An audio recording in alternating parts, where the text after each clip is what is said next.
Good morning, students. Today we discuss properties of inverse trigonometric function. यानी कि प्रतिलोमी त्रिकोणमितीय फलन की प्रॉपर्टीज क्या है उनके बारे में डिस्कस करेंगे। तो उससे पहले हमने 10th क्लास में पढ़ा था कि जो भी ट्रिग्नोमेट्रिक फंक्शन है उसको अपन निम्न प्रकार से डिफाइन करते थे। जैसे कि अपन sin x जो आपके पास ट्रिग्नोमेट्रिक फंक्शन है तो उसको अपन 1 अपॉन cos x के इक्वल मानते हैं। उसी प्रकार जो tan x है उसको 1 अपॉन cot x के इक्वल होता है और जो cos x है वो 1 अपॉन sec x के इक्वल होता है। तो क्या इसी टाइप से रिलेशन इस इनवर्स फंक्शन में भी होगा या नहीं होगा उसके बारे में डिस्कस करेंगे। क्या sin inverse x 1 upon cosec inverse x के इक्वल होता है कि नहीं होता है उसके बारे में अपन आज डिस्कस करेंगे। तो चलते हैं अपन कुछ फॉर्मूलों की ओर कि सपोज अपने पास हम वैल्यू फाइंड करते हैं sin इनवर्स जो 1 अपॉन x क्या ये किसके इक्वल होता है उसके बारे में हम डिस्कस करेंगे। तो सपोज करो कि sin इनवर्स x अपने पास y के इक्वल है। जब ये y के इक्वल है तो हम क्या करते हैं sin इनवर्स x है जो sin इनवर्स है उसको उस साइड ले जाएंगे तो अपने पास आ जाएगा 1 upon x is equals to sin y आ जाएगा।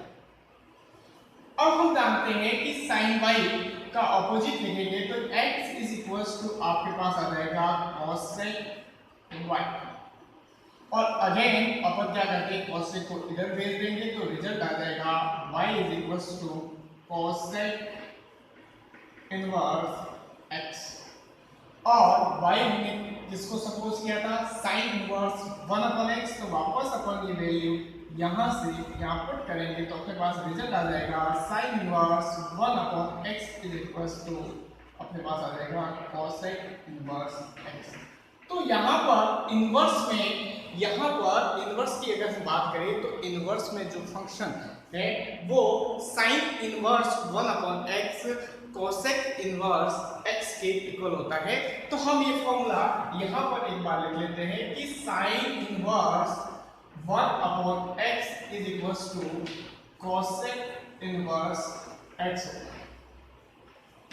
इसी टाइप से अपने पास जो भी अलग अलग जो इनवर्स फंक्शन है उसके रिलेशन को फाइंड कर सकते हैं। एक और ट्राई करते हैं कि अगर आपके पास अपने को cos इनवर्स 1 अपॉन x को फाइंड करना है कि ये किसके इक्वल है तो पहले ये जो वैल्यू दे रखी है उस वैल्यू को अपन y के इक्वल सपोज कर लेते हैं। तो हमने लिखा कि cos inverse 1 upon x is equals to y।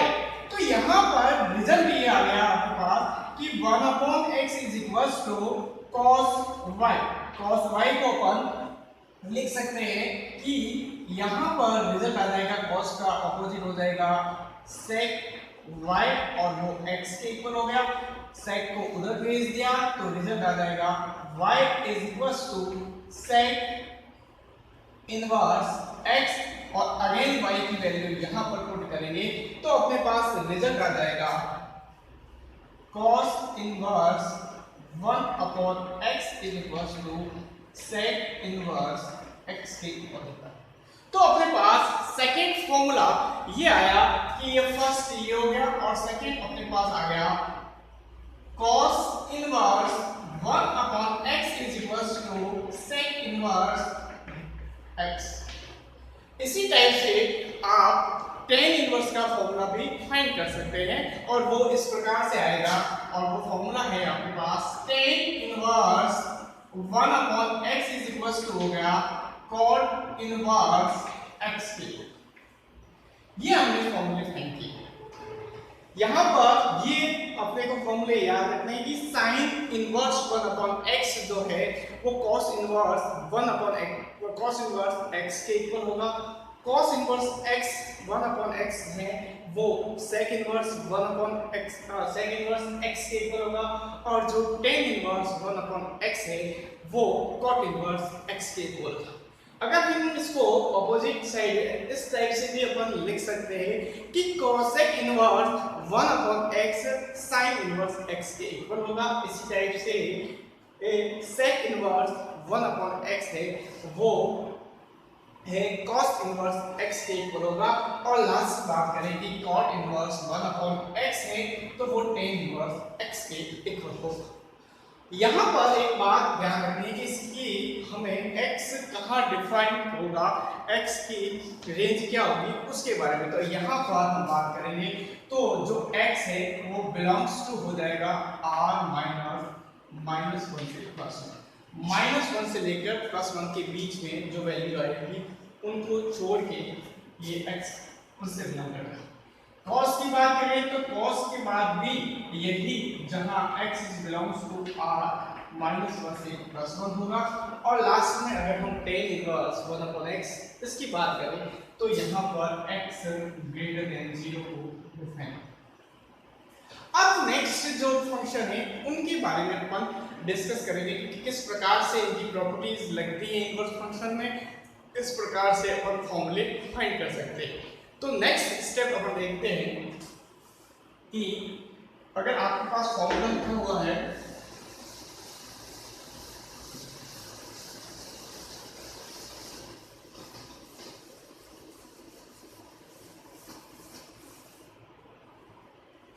अपने पास, हम बात करते हैं कि अगर हमने 11th के चैप्टर में जो नेगेटिव फंक्शन जैसे कि फोर्थ क्वाड्रेंट में जाने के तरीके पढ़े थे कि साइन ऑफ माइनस थीटा क्या होता है, कॉस ऑफ माइनस थीटा क्या होता है, टेन ऑफ माइनस थीटा क्या होता है, उसके बारे में डिस्कस किया था।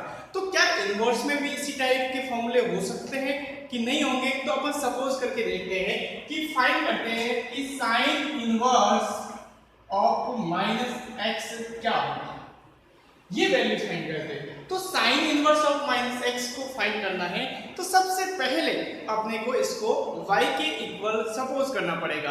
तो हमने इसको सपोज किया कि let sine inverse minus x is equals to y, then value को ट्रांसफर करेंगे राइट हैंड साइड में तो यहां आ जाएगा minus x is equals to sine y। अब हम क्या करेंगे, माइनस को भी उधर ट्रांसफर कर देंगे तो ये हो जाएगा माइनस का साइन y आ जाएगा। अब साइन जो है वो माइनस में आ रहा है तो इसके लिए अपन क्या करेंगे, तो अपने पास एक फॉर्मूला था कि जो हमने 11 पे पढ़ा था कि साइन ऑफ माइनस थीटा जो होता है वो माइनस साइन थीटा के इक्वल होता है। तो साइन ऑफ माइनस y को अपन लिख सकते हैं sine of minus sine y, sine of minus y के इक्वल आ जाएगा। अब यहां से अपन इस इनवर्स को उधर भेज देते हैं, ये साइन है उधर जाएगा तो इनवर्स बन जाएगा साइन इनवर्स x, ये हो गया माइनस y, माइनस को उधर भेज दिया तो y इज इक्वल हो गया माइनस साइन इनवर्स x और y की अगेन वैल्यू अपन यहां पुट कर देंगे तो अपने पास रिजल्ट आ जाएगा sine inverse minus x is equal to minus का साइन इनवर्स x, ये एक फॉर्मूला है। अब इस फॉर्मूले को भी अपन यहां पर एक बार लिख लेते हैं। ये फोर्थ नंबर का अगर फॉर्मूला लिखे कि साइन इनवर्स माइनस x अपने पास हो जाएगा माइनस का साइन इनवर्स x। हमने कल ग्रुप ए और ग्रुप बी के बारे में डिस्कस किया था, जहां ग्रुप ए में अपने पास साइन इनवर्स x था, टेन इनवर्स x था और कोसेक इनवर्स x था। इसका मतलब था कि यहाँ पर इनकी जो रेंज थी वो -π/2 से +π/2 तक। तो इस ग्रुप के जो भी अलग से जो फंक्शन होंगे उस फंक्शन को अपन इसी मेथड से सॉल्व कर सकते हैं और सॉल्व करने के बाद इनके रिजल्ट जो है वो इस प्रकार आएंगे। जैसे कि हम अब यहाँ पर इनकी रेंज यहाँ x जो डिफाइन होगा तो x इज बिलोंग्स टू है -1 से +1 वैल्यू आएगी।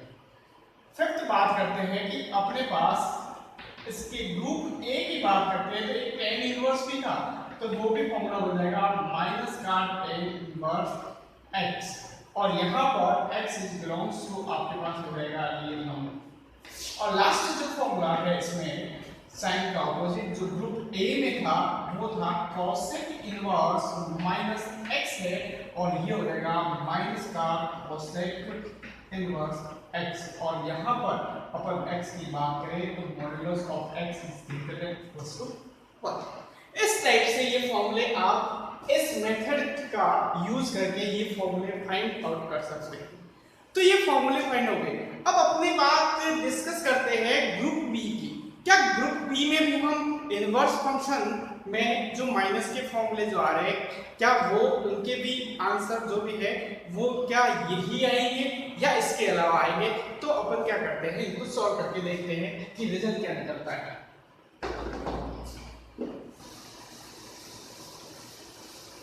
तो हम इनमें से कोई भी एक फंक्शन लेंगे जिस फंक्शन में अपने पास रिजल्ट ये आना चाहिए। तो हम ग्रुप बी की बात करते हैं कि ग्रुप बी क्या है। तो ग्रुप बी की बात करेंगे तो ग्रुप बी में हमने लिखा जैसे कि ग्रुप बी में cos इनवर्स माइनस एक्स की बात है। तो वापस cos इनवर्स जो माइनस एक्स है उस cos इनवर्स माइनस एक्स को अपने को y के इक्वल बताना है। तो यह सपोज किया ये अपने पास y के इक्वल आ गया। कंडीशन होगी वो लगानी, cos इनवर्स है उस साइड राइट हैंड साइड में जैसे ही ले जाएगा अपने पास रिजल्ट आ जाएगा कि minus x is equals to cos y. अब हम क्या करेंगे, इस माइनस को उस साइड भेज देंगे। तो माइनस को उस साइड भेजेंगे तो आपके पास रिजल्ट आ जाएगा माइनस कॉस वाई। अब हम कॉस की बात करते हैं तो कॉस जो है वो नेगेटिव अपने पास जो है वो सेकंड और थर्ड क्वाड्रेंट में होगा। अपने को थर्ड क्वाड्रेंट नहीं लेना है तो सेकंड क्वाड्रेंट के लिए अपने के पास x इस टाइप से हो जाएगा। तो x इज इक्वल टू हो जाएगा cos of pi minus y। अपन ये लिख सकते हैं ये, क्योंकि cos ऑफ 180 माइनस जो थीटा होता है वो माइनस cos थीटा होता है। तो यहाँ पर सेकंड क्वाड्रेंट में जाने का ये तरीका था पाई माइनस 1। अब हम क्या करते हैं कि इस cos को इस साइड वापस भेज देंगे तो अपने पास आ जाएगा cos inverse x is equal to pi minus 1। अब हम बात करते हैं कि यहाँ पर आपके पास जो रिजल्ट आ गया ये सेकंड क्वाड्रेंट के लिए आ गया। अब हम क्या करेंगे, y को इधर भेज देंगे तो y इज इक्वल टू हो जाएगा pi minus cos inverse x। अब हम y जो है वो हमने क्या सपोज किया था, वो सपोज किया था cos इनवर्स माइनस x जो था वो हो गया pi minus cos inverse of x। इस टाइप से यहाँ पर एक फॉर्मूला अपने पास आ गया।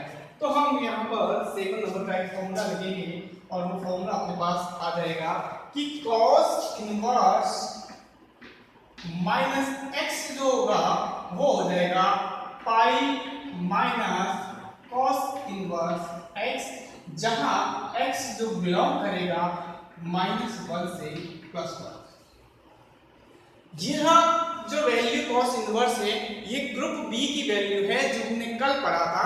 तो ग्रुप बी में और भी इनवर्स फंक्शन है उनको भी अपन सोल्व करके उनकी वैल्यू भी फाइंड कर सकते हैं कि जैसे कि tan इनवर्स माइनस, जैसे कि cos में जो b ग्रुप है इनवर्स में तो sec इनवर्स माइनस x क्या होगा उसके बारे में, और cot inverse of minus x क्या होगा उसको अपन इसी बेस के आधार पर इसी बेस पर अपन सॉल्व कर सकते हैं। नेक्स्ट अपन बात करते हैं कि इसको अपन इस बेस से सॉल्व करेंगे तो अपने पास क्या रिजल्ट निकलेगा। तो वो रिजल्ट अपने पास आ जाएगा। ग्रुप बी की बात करें तो ग्रुप बी में एलिमेंट ए के है कि sec इनवर्स माइनस x आ जाएगा आपके पास pi minus sec inverse x। और यहाँ पर हम बात करेंगे कि यहाँ x जो बिलोंग क्या करेगा कि x की वैल्यू क्या होनी चाहिए, यहाँ पर या तो अपन बात करेंगे तो x की वैल्यू यहाँ पर ग्रेटर देन इक्वल्स टू 1 होगी। तो ये रिजल्ट इससे बिलोंग करता है। और एक लास्ट इसकी बात करें ग्रुप बी की वो होता है cot इनवर्स माइनस x की बात करें तो वो अपने पास आ जाएगा pi minus cot inverse x, और वहां पर x बिलोंग आ जाएगा जो 10 लिखा रियल नंबर।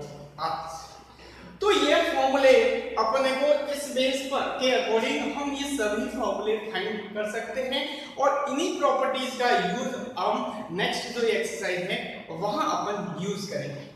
अब हमने 11th में कुछ और भी पढ़ा था कि अपने पास साइन a प्लस बी के फॉर्मूले थे, कॉस a प्लस बी के फॉर्मूले थे, टेन a प्लस बी के फॉर्मूले थे। तो ये क्या यहाँ पर भी इनवर्स फंक्शन में भी tan inverse x plus tan inverse y क्या होता है, क्या उसके फॉर्मूले अपने फाइंड आउट कर सकते हैं। तो अपन इसके बारे में भी डिस्कस करेंगे। तो अपने पास एक नया फॉर्मूला और हम बनाते हैं और देखते हैं कि क्या रिजल्ट आता है।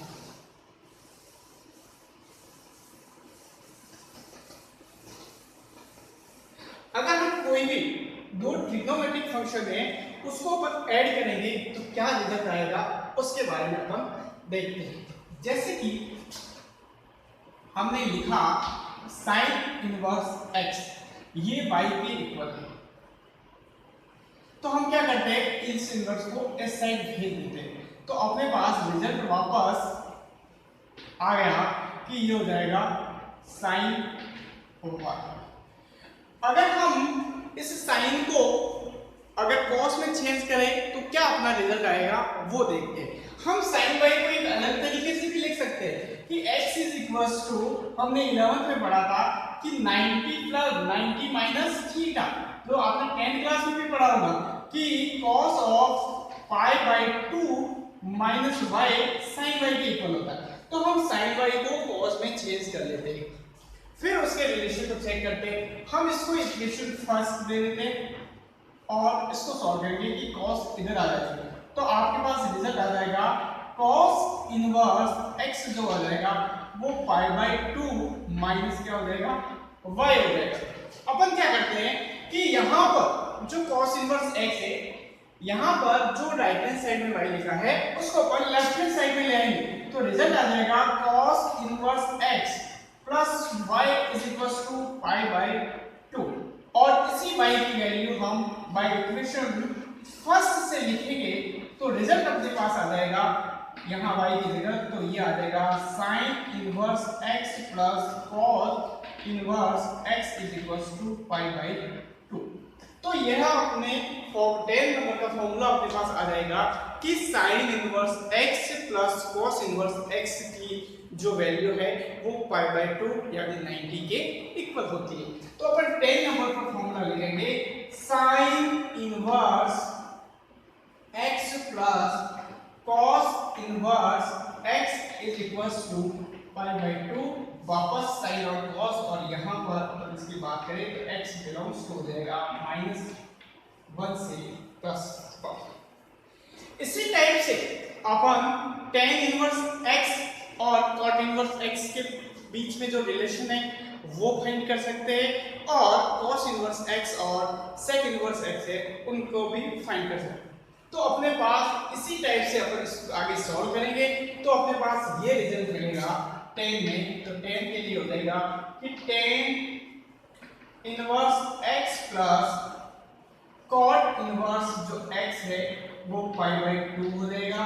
और अपन बात करते हैं कि cosec inverse x plus sec inverse x is equals to pi by 2। अब हम बात करते हैं कि यहाँ पर x क्या x किसे बिलोंग करेगा और यहाँ पर भी x किसको बिलोंग करेगा। तो यहाँ पर tan दिए है तो function x is belongs to ये यहाँ x r से बिलोंग हो गया और यहाँ पर x क्या हो गया ग्रेटर देन +1। आपको ये कंडीशन भी याद रखनी है क्योंकि इसको सॉल्व करने पर यहाँ पर इसी रेंज में इनका आंसर आएगा तभी सही माना जाएगा। इतने फंक्शन होने के बाद हम आगे और भी डिस्कस करेंगे कि अगर आपके पास tan inverse x plus tan inverse y है तो वो आपको क्या रिजल्ट देंगे। जैसे कि आपने 11th में पढ़ा था कि tan a plus tan b होता है tan a plus tan b upon 1 minus tan a tan। तो अपन डिस्कस करते हैं कि आखिरकार ये रिजल्ट क्या होंगे। इनवर्स फंक्शन में इनकी वैल्यू कैसे फाइंड की जाती है वो अपन देखेंगे। सपोज करते हैं अपने पास यहाँ पर हम बात करेंगे कि tan inverse x plus tan inverse y किसके इक्वल होता है उसके बारे में। तो यह रिजल्ट कैसे आएगा उसके बारे में पढ़ेंगे। तो अपन क्या करते हैं कि tan इनवर्स जो x है उसको अपन थीटा मान लेते हैं और tan इनवर्स जो y है इसको अपन फाई मान लेते हैं। ये दो अपने पास रिजल्ट आ गया। हम क्या करेंगे, इसको उधर भेज देंगे तो x इज इक्वल्स टू अपने पास tan थीटा हो गया और y इज इक्वल्स टू अपने पास tan फाई हो गया। अब हम इसको सॉल्व करेंगे अलग तरीके से कि इन दोनों में ये फॉर्मूला अपने पास कैसे आए कि tan इनवर्स x जो है और tan इनवर्स y है, इन दोनों को ऐड करके क्या अपन फॉर्मूला बना सकते हैं। तो हमारे पास जो हमने 11th में पढ़ा था tan थीटा प्लस फाई वो क्या था उसके बारे में हमने क्या पढ़ा था, तो वो था tan theta plus tan phi upon 1 minus tan theta tan phi. ये हमने 11th में पढ़ा था। तो यहाँ पर हमने अभी जो है x को tan थीटा के इक्वल माना है और जो y है उसको tan फाई के इक्वल माना है और इसी फॉर्मूले में ये वैल्यू हम पुट करेंगे तो अपने पास ये रिजल्ट आ सकता है। तो अपन क्या करते हैं कि tan में यहाँ पर तो अपन ये लिखेंगे कि tan theta plus phi is equals to, हमने tan थीटा को x सपोज किया गया है तो यहाँ पर ये x आ जाएगा, x प्लस y आ जाएगा और यहाँ पर आ जाएगा 1 माइनस एक्स वाई। अब हम इसको उस साइड भेजेंगे तो इधर रिजल्ट आ जाएगा theta plus phi is equals to tan inverse x plus y upon 1 minus x y. और थीटा अपने पास क्या था, यही था वैल्यू, तो ये वैल्यू यहाँ से अपन पुट कर देते हैं। थीटा की जगह पर लिख सकते हैं कि tan inverse x plus tan inverse जो y है वो इसके इक्वल होगा। तो हमने एक और नया फॉर्मूला फाइंड किया, वो फॉर्मूला इस प्रकार से है कि tan inverse x plus tan inverse जो y है वो आपके पास हो जाएगा tan inverse x plus y upon 1 minus x y. जहां पर हम बात करते हैं कि x और y है उनका जो मल्टीप्लिकेशन करेंगे वो क्या होगा, चाहिए x और y का मल्टीप्लिकेशन -1 चाहिए, तब जाके ये फॉर्मूला फाइंड हो जाएगा। ये अपन 13 नंबर यहाँ लगा लेते हैं। और भी फॉर्मूले हैं, अगर हम और बात करें अपन और सोल्व करते हैं फॉर्मूले को कि अगर tan inverse x minus tan inverse जो y है वो क्या होगा, वो भी अपन इसी मेथड से सॉल्व कर सकते हैं। तो अपन 14 नंबर का आपके पास फॉर्मूला आ जाएगा tan inverse x minus tan inverse y क्या होगा, तो ये फॉर्मूला आपके पास होगा tan inverse x minus y upon 1 plus x y. ये रिजल्ट आएगा और यहाँ पर एक्स वाई की कंडीशन क्या होनी चाहिए कि x y is greater than -1। ये हमने फॉर्मूले पढ़े हैं अभी।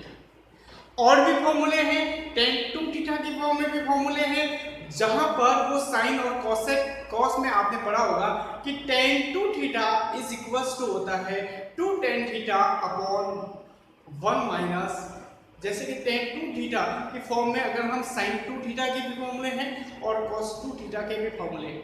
tan 2 थीटा होता है 2 tan theta upon 1 minus tan square theta और sin 2 थीटा की बात करें तो sin 2 थीटा होता है 2 tan theta upon 1 plus tan square theta. अब हम बात करते हैं कि अपने पास जो है वो किस प्रकार से फॉर्मूले और बनेंगे।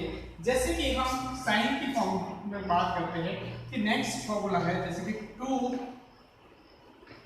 tan इनवर्स x, ये अपने पास अगर फॉर्मूला आया 2 tan इनवर्स x, ये आपको कैसे फाइंड करना है उसके बारे में बन। तो अपन tan का फॉर्मूला जानते हैं और ये अपने अगर इसको साइन की फॉर्म में चेंज करना है तो ये आपके पास आ जाएगा sine inverse of 2x upon 1 plus x square. अब ये आता कैसे है उसके बारे में भी अपन डिस्कस करेंगे कि किस टाइप से इसको अपन सॉल्व कर सकते हैं, वो अपन देखेंगे। तो अपन इसको सॉल्व करने के लिए जो पहले जो तरीका था वो का वो आपको तरीका अपनाना है।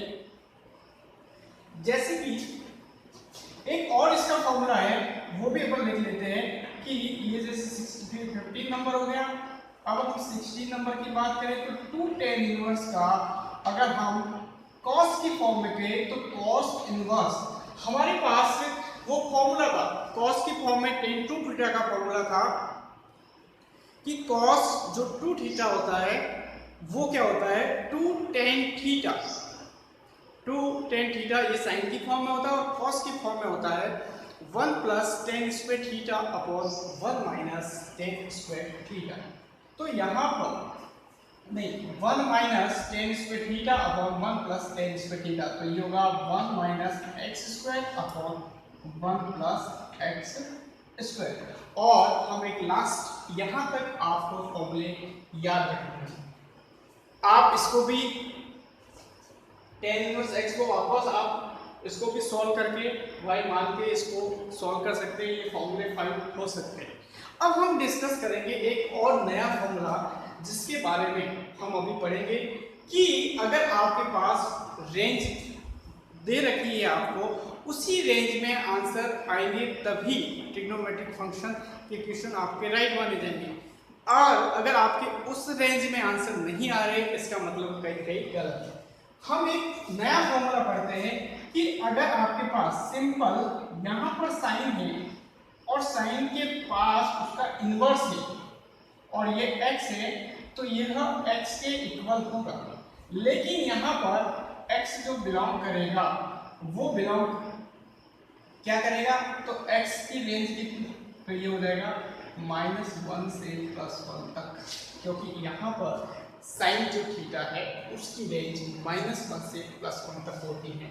और ये तो डायरेक्टली आंसर आ जाएगा। लेकिन सबसे इंपॉर्टेंट फॉर्मूला है 18 नंबर का कि अगर इस टाइप से आपके पास फंक्शन है inverse sine inverse of sign x, ये आपके पास x के तो इक्वल होगा, लेकिन यहाँ पर x बिलोंग करेगा -π/2 से π/2।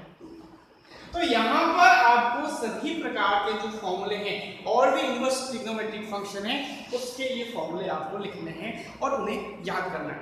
अगर आप एक बार इतने फॉर्मूले याद कर लोगे तो यहाँ पर जो उसकी प्रॉपर्टीज है वो पूरी हो जाएगी और अपन इनके रिलेटेड जो भी क्वेश्चन है उस क्वेश्चन को सॉल्व कर पाएंगे।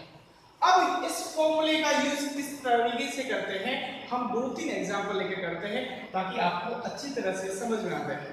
तो अपन बात करते हैं, एक बार इसको साफ कर लेते हैं। तो यहाँ पर ये फॉर्मूला अपने पास बहुत इंपॉर्टेंट है कि sine inverse of sign x के इक्वल होता है। लेकिन कैसे इक्वल होता है, उसके रेंज में x की वैल्यू आएगी तभी इसके इक्वल होगा। हम बात करते हैं जैसे कि आपके पास साइन इनवर्स ऑफ साइन आपको 5π/4 की वैल्यू फाइंड, जैसे कि π/4 की वैल्यू फाइंड करनी है। ये वैल्यू कितनी होगी इसका आंसर, तो इसका डायरेक्टली अपन ऐसे माने कि ये दोनों जैसे कैंसिल हो गए तो इसकी वैल्यू π/4 हो जाएगी। तो ये तो आपके पास राइट हो जाएगा। लेकिन ये राइट क्यों होगा, क्योंकि जो रिजल्ट आ रहा है π/4 वो π/4 बिलोंग कर रहा है -π/2 से π/2 तक, तब जाके ये आंसर सही है, नहीं तो ये क्या हो जाएगा, गलत हो जाएगा। अब हम बात करें कि ये ही सवाल था और अगर आपके पास रिजल्ट ये आ जाए कि sine inverse of sine of 5π/4 और आपने इनको मिला के डायरेक्ट इसको कैंसिल करके 5π/4 लिख लिया और आपको ये आंसर क्या हो जाएगा, गलत हो जाएगा।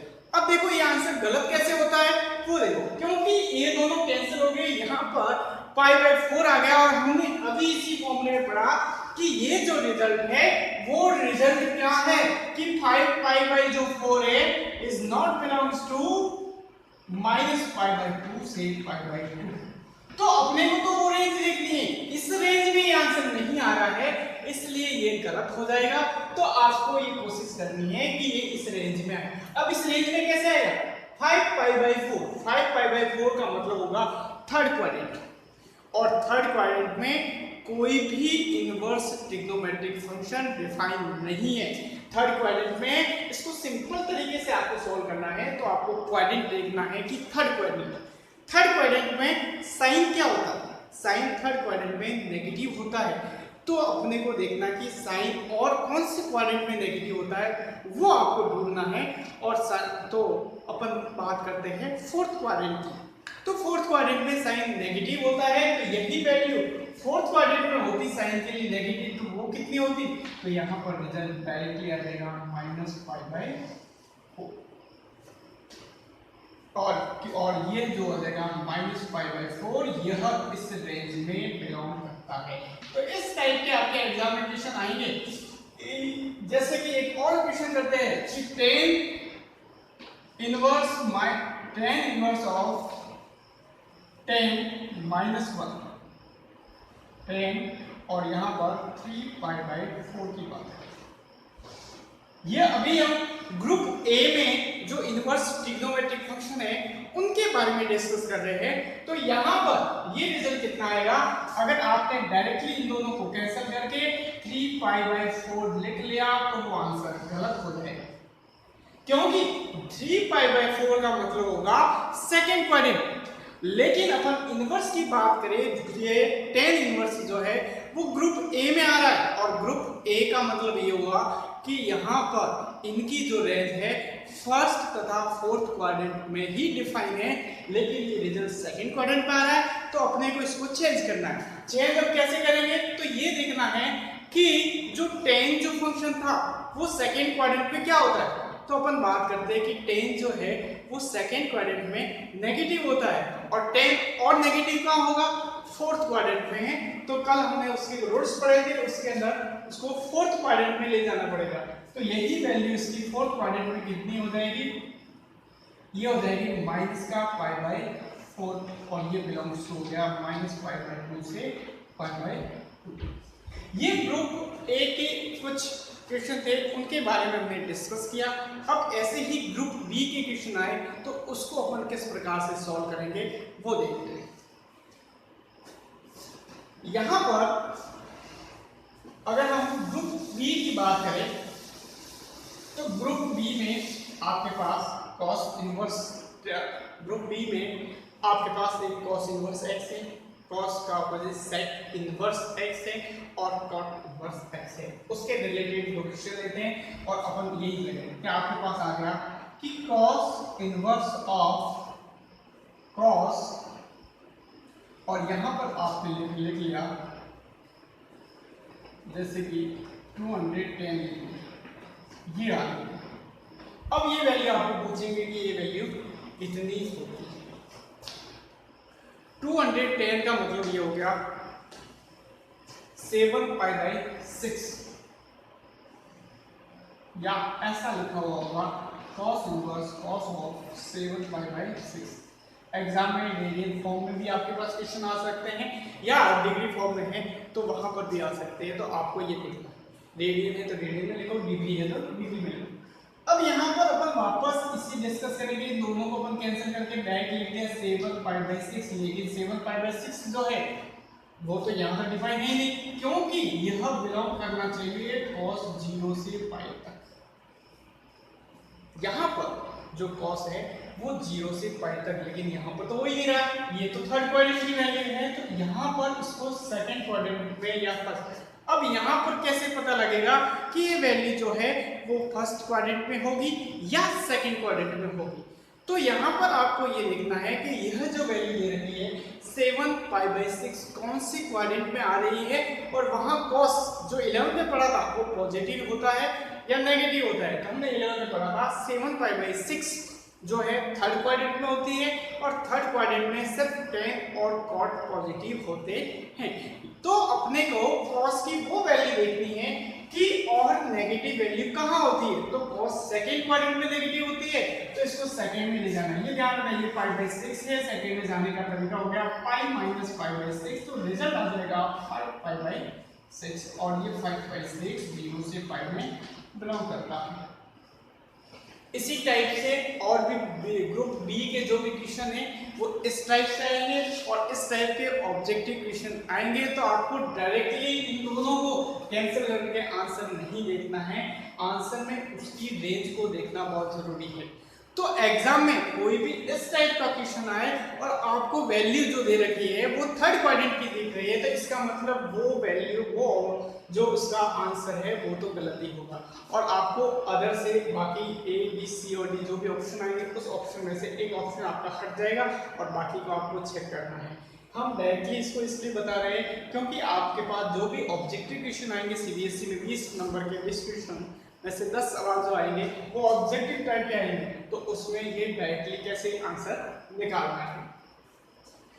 अब हम ये सभी फॉर्मूले हो गए, इस फॉर्मूले पर अपन इसकी एक्सरसाइज के क्वेश्चन को भी सॉल्व कर सकते हैं। इस फॉर्मूले का अपन किस तरीके से इसका यूज करेंगे वो अपन नेक्स्ट वीडियो में पढ़ेंगे। धन्यवाद।